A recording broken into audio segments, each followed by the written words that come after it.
now continue with our next topic of this chapter, that is what? Speed and velocity. First you understand what is speed. Speed means what? The total distance traveled upon the total time required. Okay, the total distance traveled by any moving object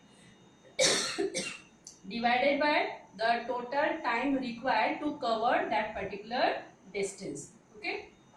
Next, velocity. Velocity is displacement. That means we have understood, no? Displacement is what? The shortest distance, shortest distance or the shortest path length from starting point to finishing point. That is called displacement, divided by the time required to cover that particular path length. Okay. Now, speed and velocity, if we find out the difference between, you have to write difference also, difference between speed and velocity. Speed is given by the formula total distance traveled upon time required. Now, distance is measured in meter, okay, and time in second.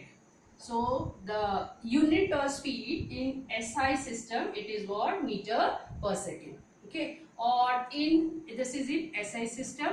And in CGS system, distance is measured in centimeter and time in second. Okay, so the unit is centimeter per second.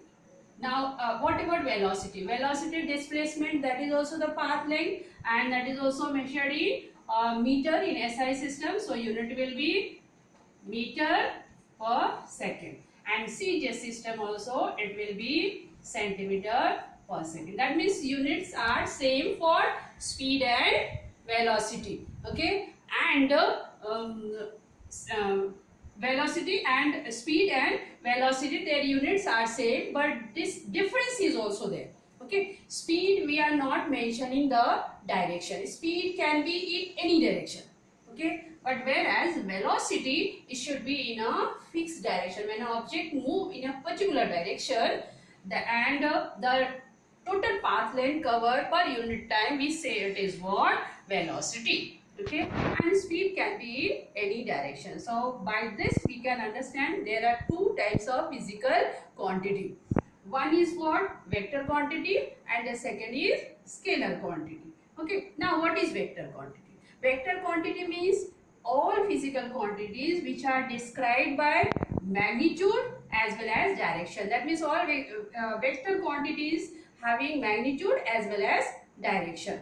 For example, we can see if we compare to speed and velocity, already I told you velocity is defined by the direction, magnitude plus direction. So we can write velocity is what? An example of vector quantity.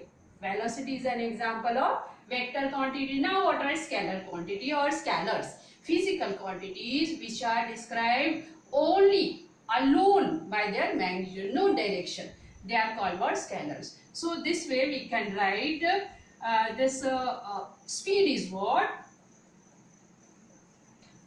Scalar quantity. Okay, speed is what? An example of scalar quantity which is explained only by its magnitude. Means only magnitude will be there, there will be no direction. But whereas in vector quantity, we can see that both magnitude and direction will be there, and many more vector quantities are there. For example, force.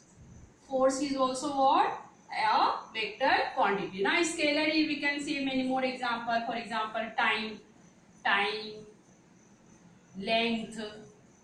These quantities are not described by their direction. Only if we write the magnitude, that will be more than sufficient. Now in our previous example, I will explain you the speed along A, speed along B, average speed and velocity of the moving object. As you remember the example, this is what? Your home.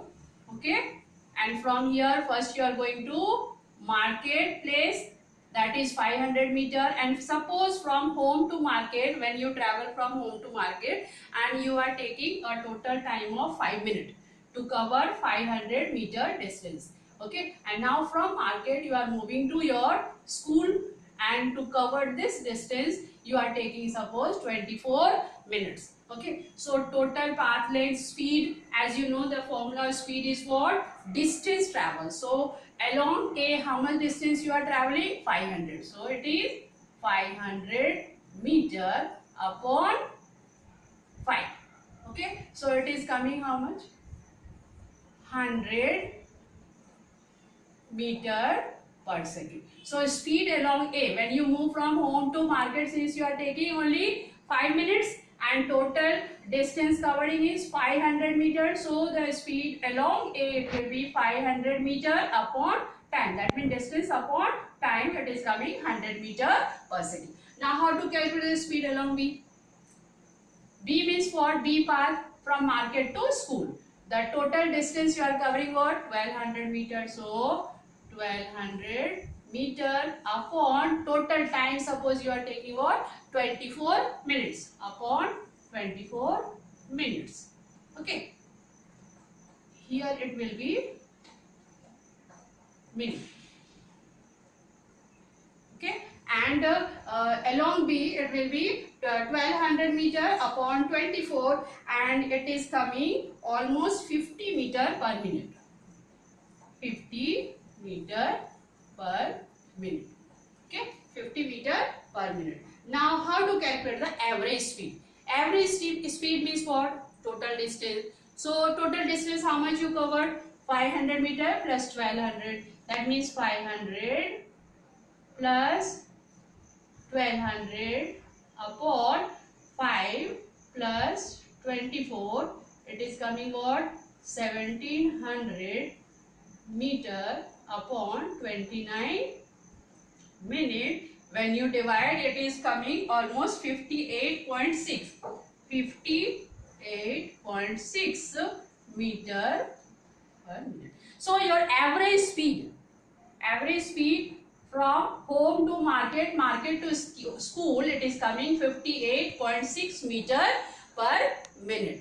Now this is what the speed along A, speed along B, and average speed from A to, that means your home to school. Now velocity is what? Displacement upon time. Is it? Now displacement here, shortest length from home to school, how much we have calculated? It is coming almost 1300 meter.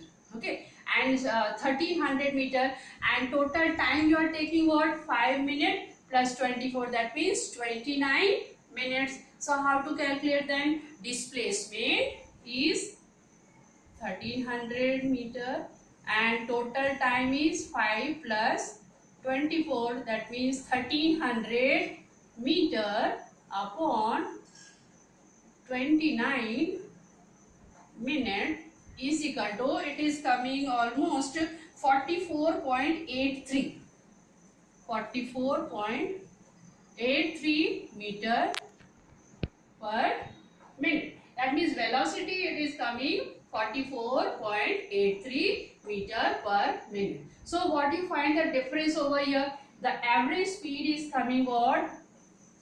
58.6 meter per minute, and velocity is coming 44.83 meter per minute. This difference in speed and velocity because the path length changes. Path length here it is 1700 meter and here it is what? 1300 meter, and time remains the same. Hence the value of speed, average speed and velocity changes. Okay. Now we try to understand the effect of speed and direction on velocity. Whether velocity changes if we increase or decrease the speed, or if we change the direction. As we have seen that this velocity is a vector quantity, that means it will have magnitude as well as direction. And speed is only a scalar quantity having only magnitude. Now if we change the speed, and if we change the direction, velocity will change or not. Okay, 3 points are over here. If we change the speed while keeping the direction same, if the direction is same, suppose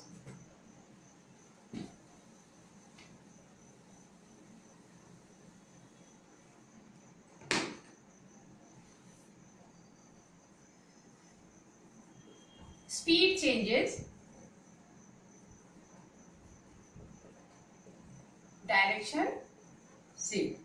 So this is first condition. Speed changes and direction same, velocity will change. Velocity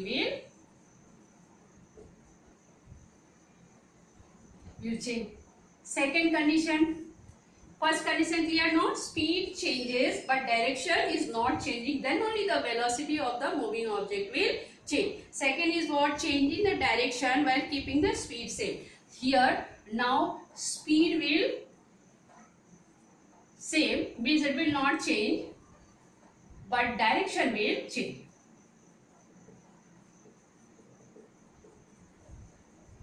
Direction will change. Then only the velocity will change. That means if speed remains same, okay, but direction is changing, because velocity depends on speed and direction both, no? So speed is same but direction is changing. So in this condition also we find the velocity will change. Now third condition, changing both. That means we are changing speed also changing, and direction also changing. Both we are changing direction. So in both the conditions, when we are changing speed as well as direction, we find the velocity also change. That means velocity depends on speed and direction. Speed if we are changing, direction remains same, then only velocity will change. If speed remains same and direction will change, direction of the motion, direction of the motion will change, then only we find velocity will change, velocity will differ. Now speed is changing and direction of the motion also changing, that means together the velocity will change.